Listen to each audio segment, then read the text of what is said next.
Hey everyone, hope you're doing well. I'm going to jump right into it since this is now my 8th or so remaster video, but for today I'll be tackling a scene from the 5th episode titled The King of Omashu.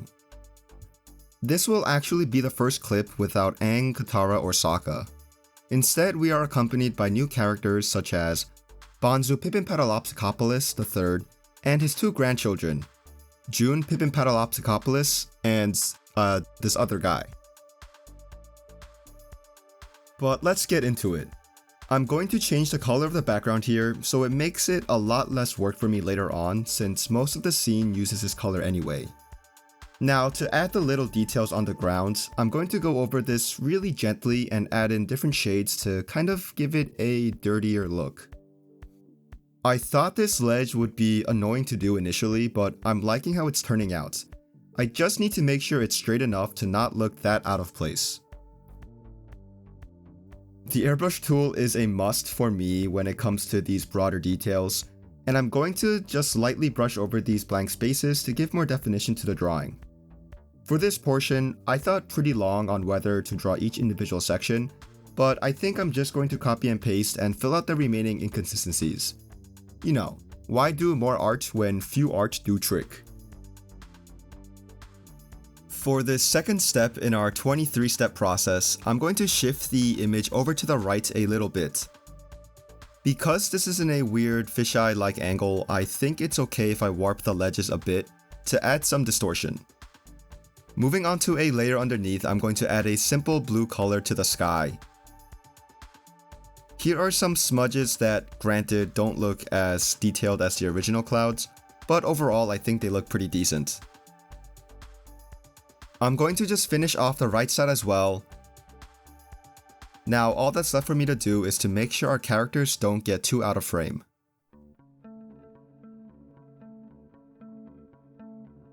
Sliding onwards, and this image seems super simple. The sides here are mostly a few solid colors, but before I move on to that, I want to get these lines out of the way.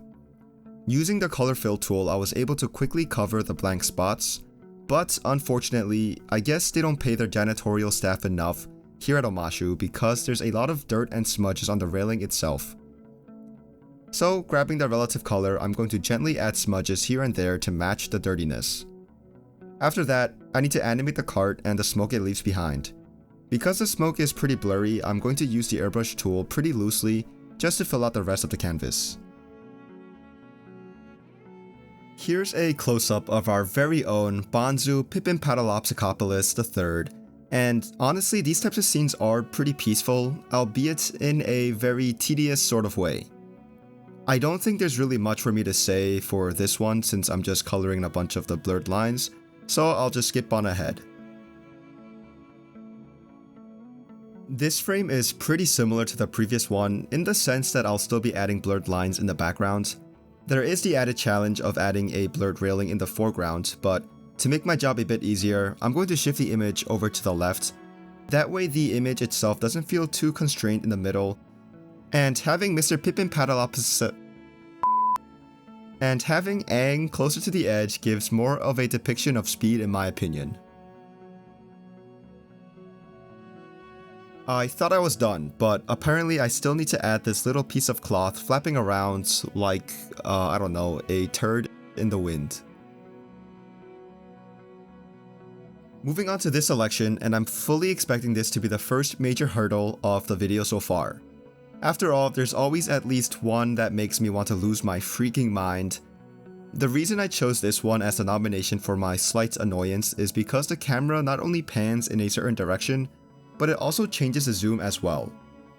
To get the background and the widescreen additions to match fully with the original cartoon, I like to lower the transparency of the new layer on top and overlay it directly in front just so I can make sure everything lines up the way they need to. This one took me quite some time to get right, but ultimately wasn't as difficult as I was expecting.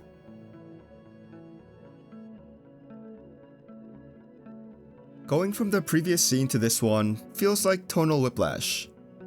Wait, I don't think that's the right word. Well, it felt like something. For this one, I think I'm going to first try to get the railing done first before focusing my attention on the background. It's a good thing I did the railing because the background took up so much more time. It's a simple and easy process and I thought I would enjoy it, but it's just mind-numbingly boring that after a while, I missed the scenes that overloaded on the details. But that's enough complaining from me. Let's take a look at what I've done so far.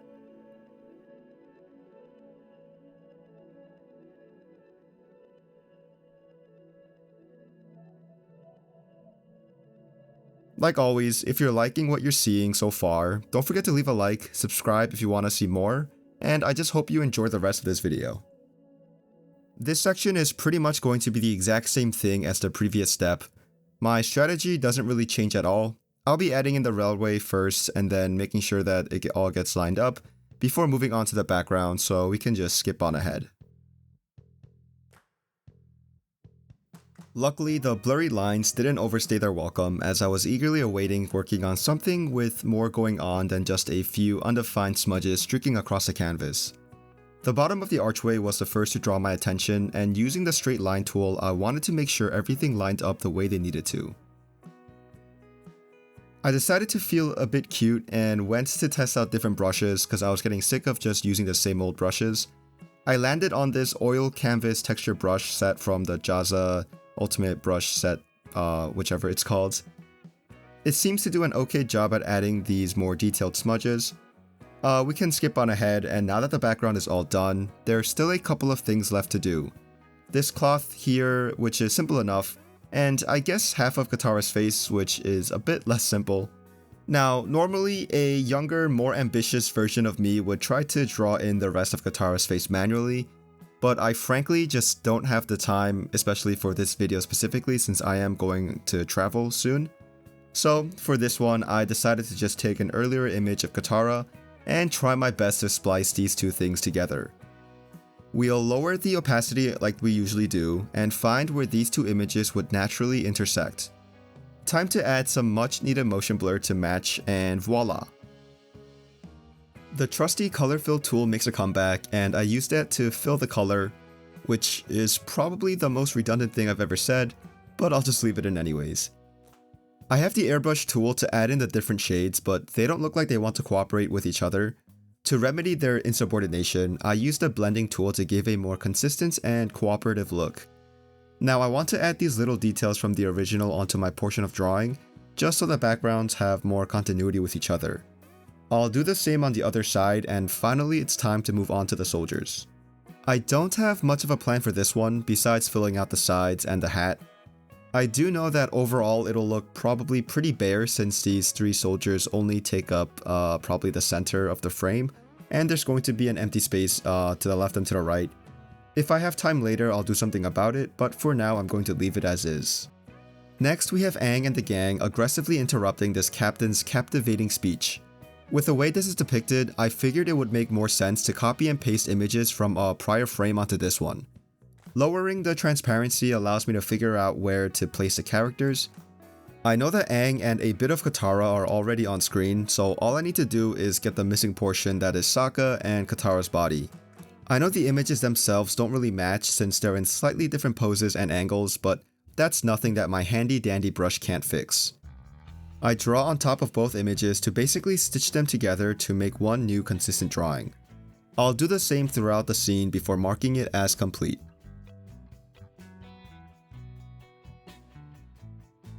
Everything has been going pretty smoothly so far, but I am expecting a lot of difficulty from this scene in particular because it includes a panning shot with some shaking and zooming as well. After finishing the roof, I think it doesn't look that good, so I'm going to add some snow to cover a part of it and to also remove this empty feeling space. It also just occurred to me at the time of recording, so right now, that the reason it looked off was because I forgot to add these little straps on the individual pieces of the roof. It bothered me quite a bit, and I guess it's gonna bother you too if you hadn't noticed yet. You're welcome. I'm dreading this next part, which is to keyframe the rest of the drawing, and yeah, it took quite a while, so I'll just skip on ahead. Unless the world of Avatar somehow has an invisibility cloak, this right here needs to be fixed. I'll be doing another copy and paste to plop down in place of the missing piece.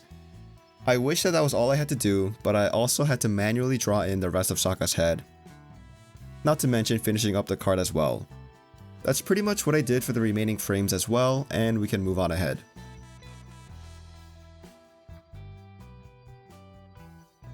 The next scene initially looked like it would be way too difficult with all the movement, but upon further look, it looks like it will be quite simple.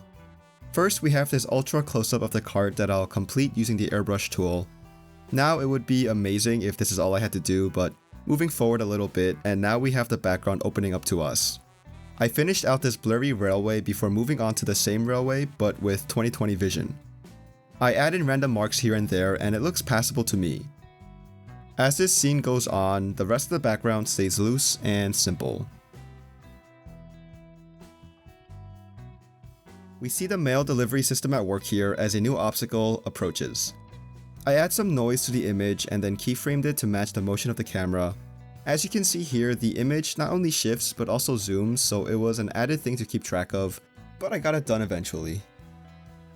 This reaction shot is actually what I looked like personally when I realized I still had quite a few more clips to go through, but one step at a time, and in this particular step, I just had to draw in the blurred lines of the background. It's tedious progress, but progress nonetheless. Time to showcase the next set of work I completed. This is coming along nicely, minus that one scene with the soldiers. Hopefully I have time to work on that and add more to the sides because I am working on a time crunch for this video in particular. But yeah, I'm really happy with how this all turned out overall so far. So I forgot to hit record, which seems to be a tradition now. But as you can see here, I added parts of the sky and the mountains down below. This is what it looked like before, and this is what it looks like after. It's not really too exciting, so let's just move on ahead. Remember when I said that I'm sick of doing scenes with the blurred lines and how it gets so mind-numbingly boring? Yeah, me neither. But to break off the monotony, the cart does get cut off right here, and that's super exciting, so I just quickly did that before moving on to the next set. Looking at the picture here, and it was pretty overwhelming to look at. I did regret choosing this in the selection of clips, but luckily for me, this scene doesn't include any panning or zooming or twisting or turning, or frankly anything that would require me to pull out my hair. The thought of drawing in each individual house in the blank space did cross my mind, but my mind crossed that thought out just as fast. I decided to just copy and paste, and yeah, here it is. However, my job ain't done just yet. All of these new additions do add in the busyness, I guess, that I was looking for, but they're all just out of place. I need to still do some drawing and coloring to make sure everything fills in perfectly. Well, not perfectly, I guess decently. What initially started out as overwhelming quickly ended up being, I guess, whelming? The copy and paste definitely helped out a lot, otherwise I might be working on this scene till I'm personally the age of Bonzu Pippin Patalopsicopoulos. That name is so hard to say. Pippin Patalopsicopoulos III. Can't forget about that. This moment right here might quite possibly be the saddest moment in the entire show.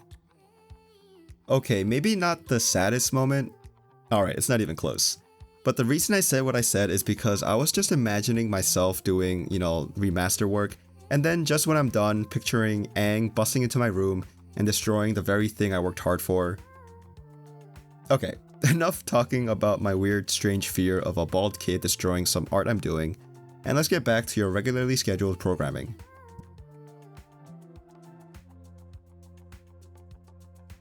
And you know what's better than having a video where I forget to hit record me working through a scene?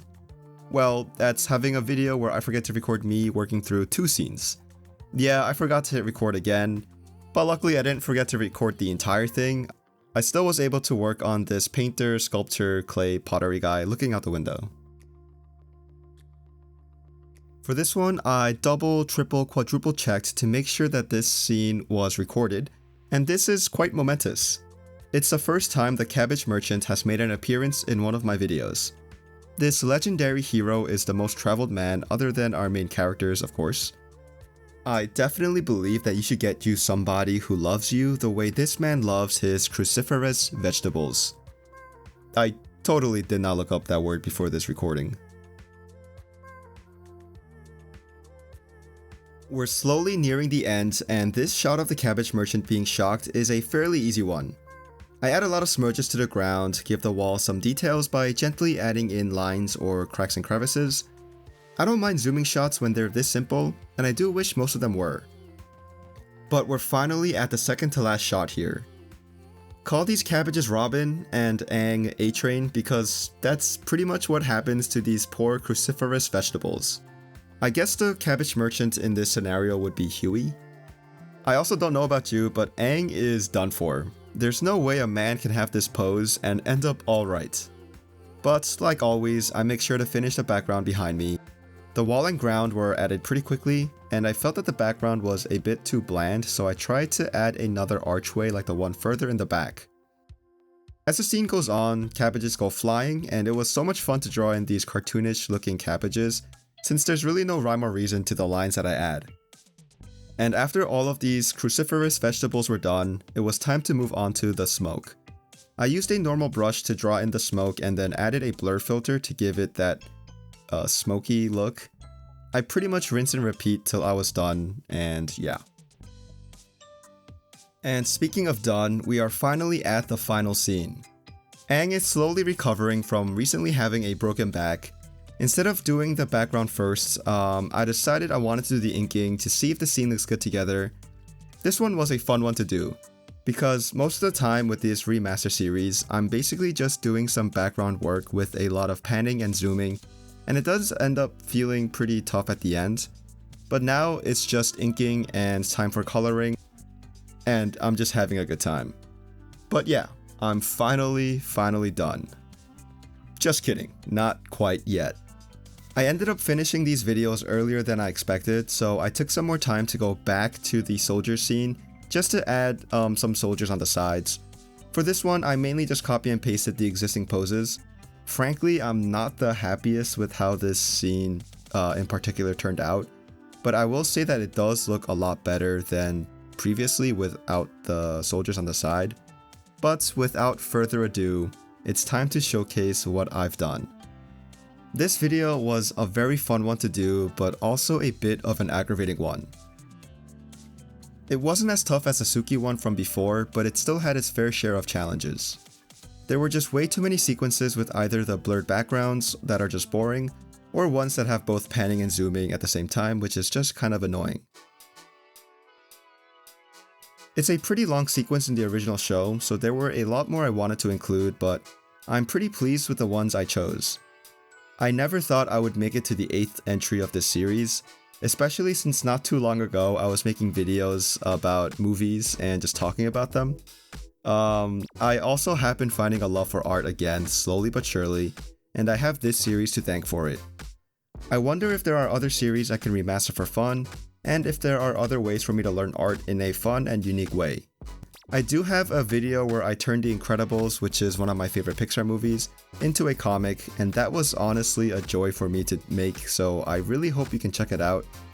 I am a huge fan of how it turned out, and I do plan on making more videos like that, along with the remaster series, so please subscribe if you haven't already to stick around. Also, leave a comment on what you thought of this video, and if you could leave a like, that would also be great. But yeah, most importantly, I hope you have a great rest of your day, and bye.